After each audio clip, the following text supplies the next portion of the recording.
Hello guys, good evening. Guys, for today's big video no, magluluto tayo ng gulay. Ang gulay na pampahaba ng buhay. Ito guys. Ito, itutok natin. Kay hindi kita marunong itong gamitin ba? Ito. Kasalukuyan tayo nagluluto ng piniritong galunggong. Gigi na ito. Tapos guys, natin ito. Maggigisa tayo ng mga gulay-gulay guys. Ito yung panghapunan natin. Maglagay tayo ng oil. Hala. Ibig sabihin asin lang talagang gamitin ko ngayon. Kaya wala man pala ako mga patis dito. Ito guys. Ito ang iluluto ko guys. Kung nakikita ninyo meron ako dito na bunga ng malunggay. Maganda ito guys. Maganda ito. Marami daw mga makukuha natin dito ng mga vitamina. May ito? Kalabasa, talong, ano pa nandito na guys. Tapos meron din tayong ilalahok na alugbati. Isipin nyo na lang kung gaano ito ka sarap at saka ka nutritious. Okay. Sa umpisa, maglalagay tayo. Kasi gisa-gisa, dapat ito hindi gisa. Pero kay trip ko mag-gisa-gisa ngayon, so gisa-gisa na talaga. Dapat hindi na gisa, no? Diretso na yung parang sabaw-sabaw na lang. Ganito guys. Dapat itutok natin, no? Kasi. Ito guys. Ito. Para mas malapit. Madali makita. Ito. Ito natin yung konti. Para makita talaga. Yung trip ko ngayon, gisa-gisa. Okay na ito guys, gisa-gisa. Basta importante gulay. Pampahaba ng buhay. Ilalabas natin yung aroma dito. Dapat maging translucent muna siya bago natin ilagay yung kamatis. Okay. Almost na talaga. Tapos guys, ilagay natin ang ating susunod na yung kamatis. Pero guys, wala man ako isasahog dito. Paano ito ngayon? Eto guys, hala ang bango. Diyos mio. Teka guys, kuha muna ako ng pagkain.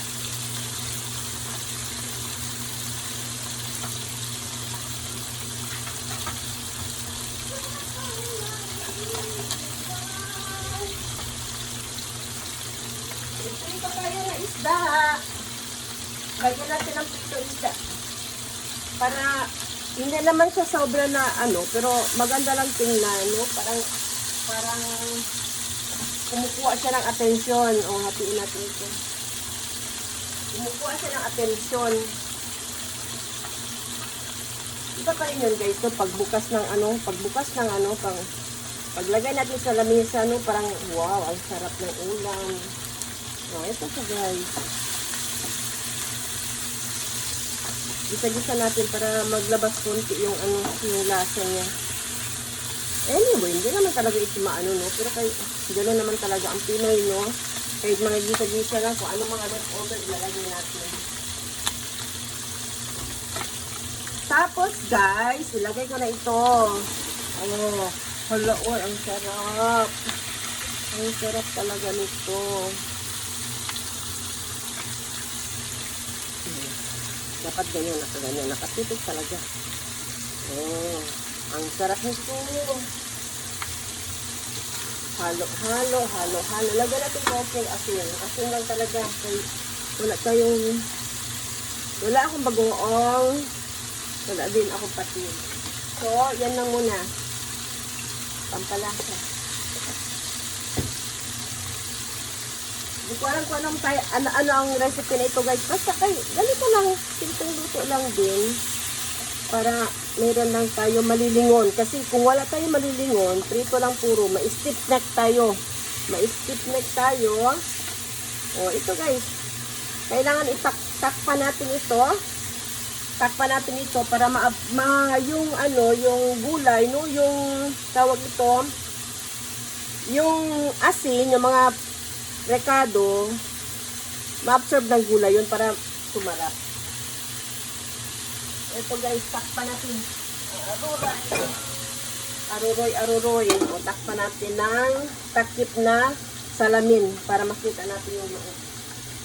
At the same time, ito guys, ibabaliktad natin kasi ano na, time na talaga para magbaliktad. So, yung prito natin, o, ibabaliktad na natin, di ba? Ang sarap tingnan. Oh, hala, ang sarap nito. Tapos guys, siguro pag kumain ako mamaya, pag tinapay na lang iparis ko dito, kayo parang malesen-lesen naman yung mga sugar intake ko. So, nagkape ako kanina. Parang ang dami ko na nakain ng mga tamis-tamis. Tapos may nagdala pa sa akin na binignit or ginataan, bilo-bilo na paano na lang yon, saan pupunta yung sugar na yon. O eto guys, wala, ang sarap ng prito guys, galunggong. Tapos, medyo nag-umpisa na siya kumulo. O, mga ilang ano na lang yan. Ilang panahon na lang.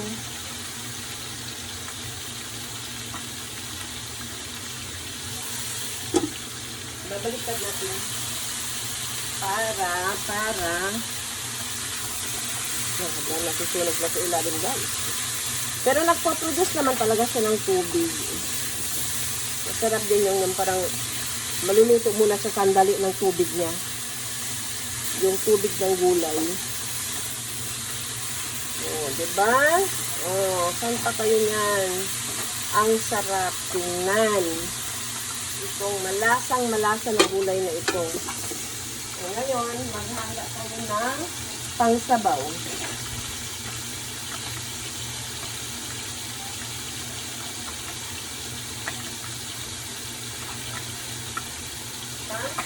Pangsabaw.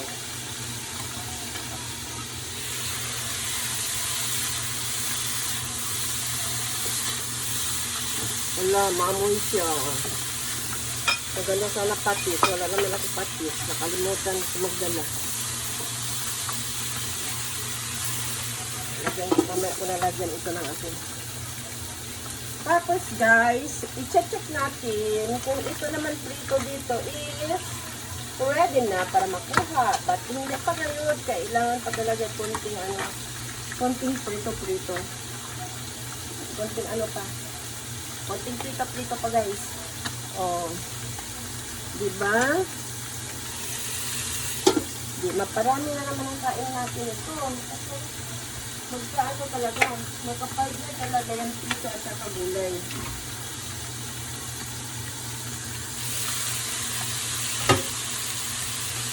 Halo-haloin natin guys. Halo-haloin natin.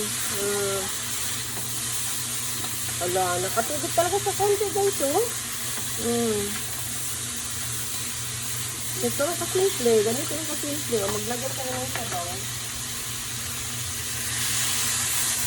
Isang baso. Pwede na siguro para malunod natin yan.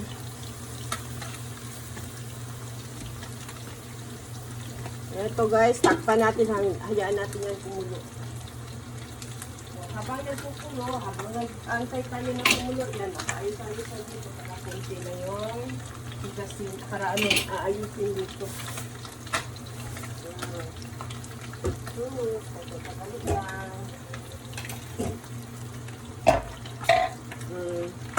Well, nag-ano tayo, no? Pwede tayo guys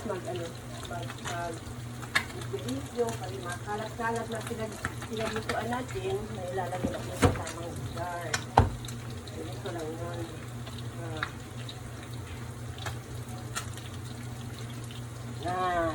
Diba? Sadali lang. Balik tayo guys sa ating mga niluluto. Ito siguro ready na ito. Ready na ito siguro prito ko.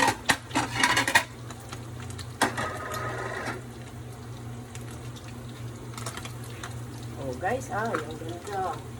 Ang ganda ng pagka-prito.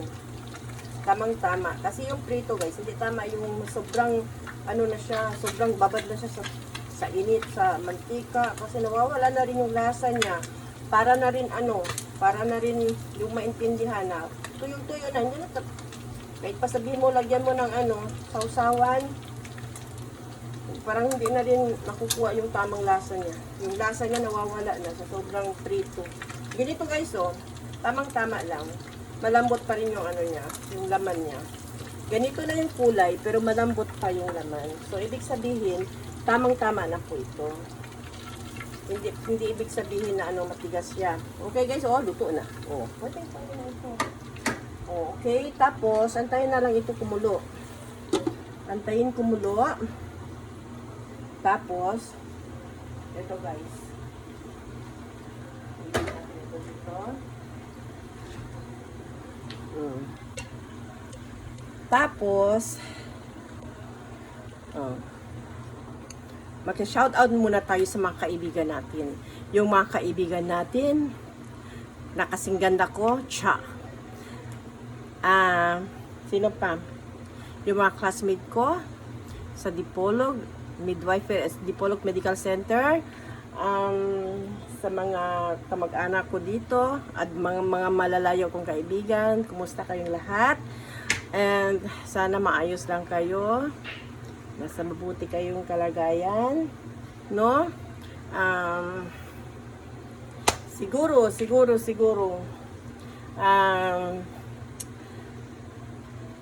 panahon na ngayon ng Kwaresma.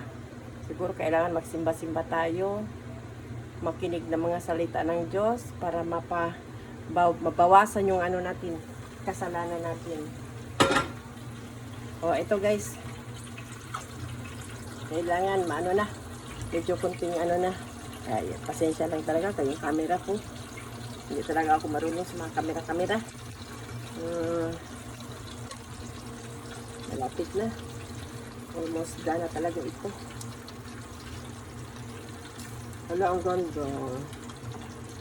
Sabi ng asawa ko, saan daw ako kumuha ng bunga ng malunggay? Sabi ko sa mga kapitbahay, sinungkit ko. Kasi guys, dati hindi ako kumakain ito. Akala ko mapait.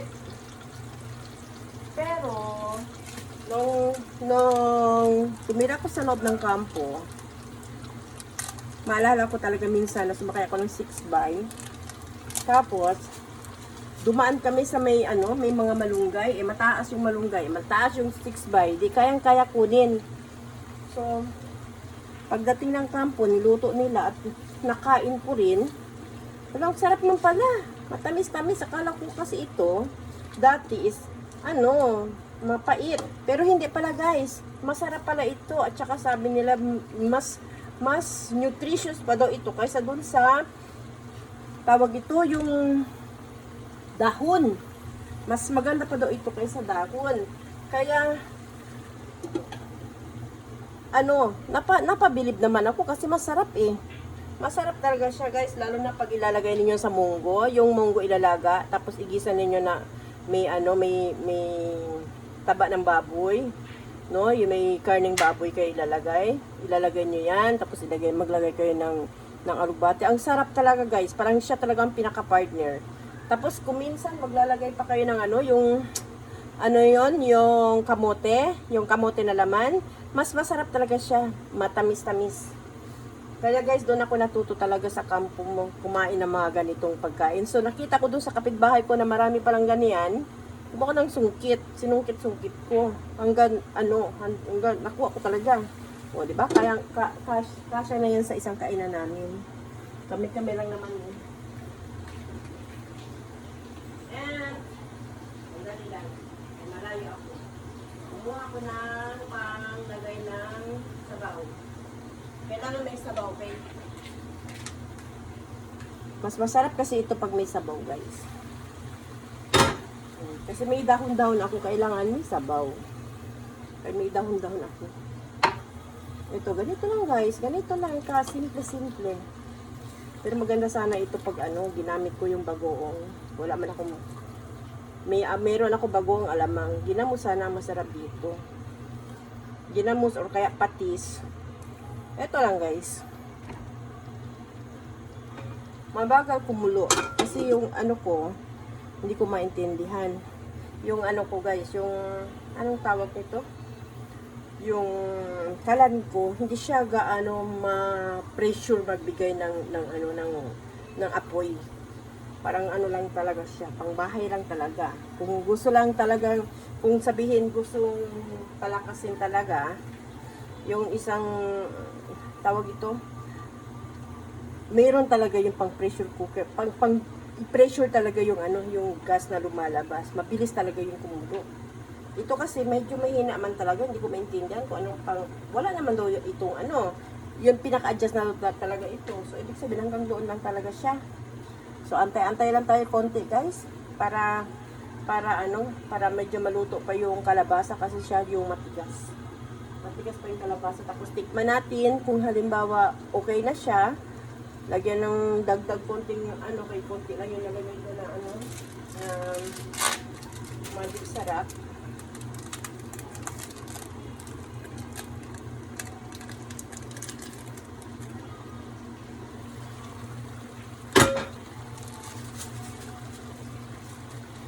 Hindi lang tayo maglagay ng marami kasi hindi na tama.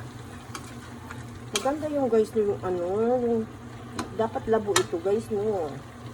Ano kaya kung durugin ko yung iba para maging pula-pula siya at malapot. Okay. Durug-durugin. Tapos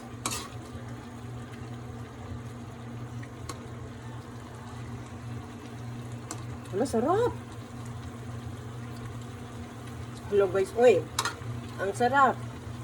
Mas lalo na ito pag patis nilagay ko. Mas masarap pa talaga ito. Sarap kasi ang patis eh. Wow, sana all. Sarap talaga nyo guys. Dito pa naman mga bata pag masarap. Talagang mapapakain talaga sila. Pero parang konti ang sabo kaya maglalagay pa ako ng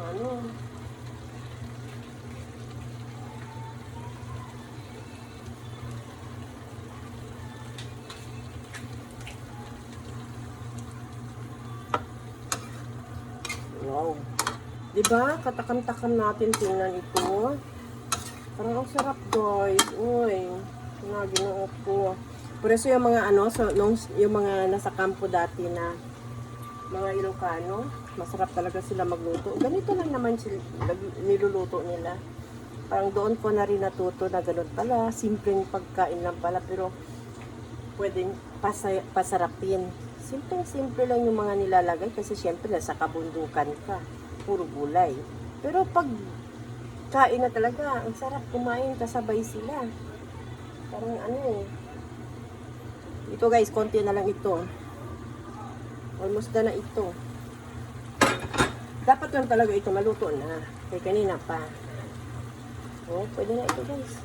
Siguro kailangan na natin lagyan ito ng gulay. Ito guys, oh. Ay, senyor.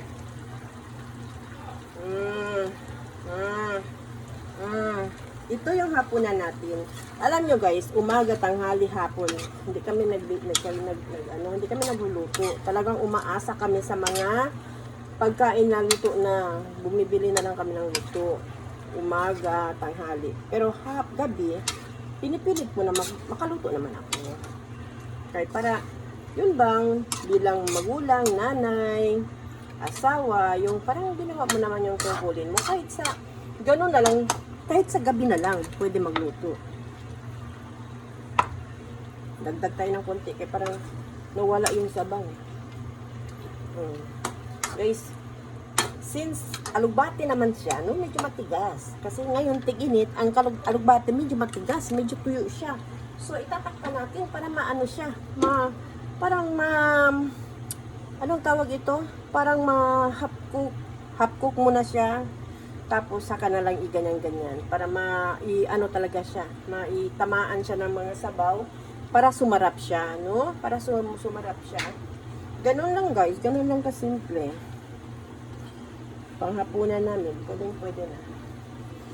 Oh, di ba? Sino dyan nagluluto ng ganito? O, sabihin nyo kung anong recipe ng tawag dito. Di ba? Siguro kung sa akin, pachamba ito. Pacham. Pacham na pacham. Kasi hindi ko alam kung ano ito niluluto ko. Basta guys, nakita ko lang nagluto ng ganito. At saka na-admire ako kasi parang ano ba? Tawag ito. Parang simpleng pagkain na marami kang makukuha na benefit. Diba? Uy, kalami. Bagodaan yun. Pag lumabas ulit ako guys, magbili ako, maghanap ako ng kalabasa, yung ano ba, yung anong tawag doon? Yung talbos, at saka yung bulaklak niya. Parang masarap din yun. Konting ano lang. Konting asin lang, dagdag ng konting asin. Ay, siguro okay na yan. Yan na lang man guys. Tapos, pagkatapos nito, maglilinis ako ng isda para ilagay sa ref na linis na. Para tomorrow, pwede na naman natin i-prito. Ay, kunti na lang guys. Gusto ko medyo maluto-luto yung ano. Gusto ko medyo maluto-luto yung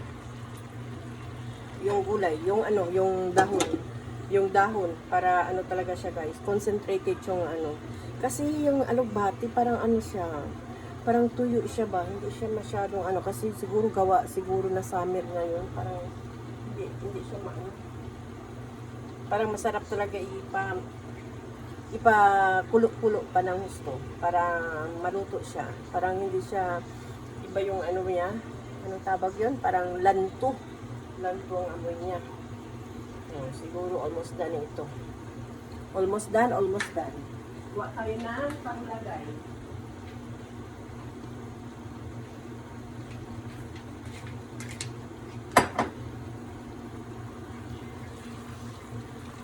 Halda. Oy. Kasarap bagod ani. Oy. Ayan, gisa-gisa lang yan. Hala, ang ganda. Tingnan nyo guys. Diba?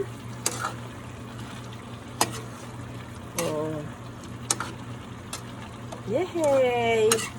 Done na si Mami magluto.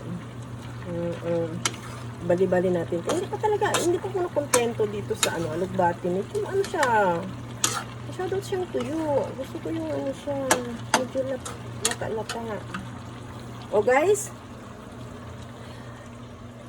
yun lang po ang niluluto ko pang hapunan natin. At saka itong prito na galunggong. Ito na yung hapunan namin guys. Okay, thanks for watching. Good evening.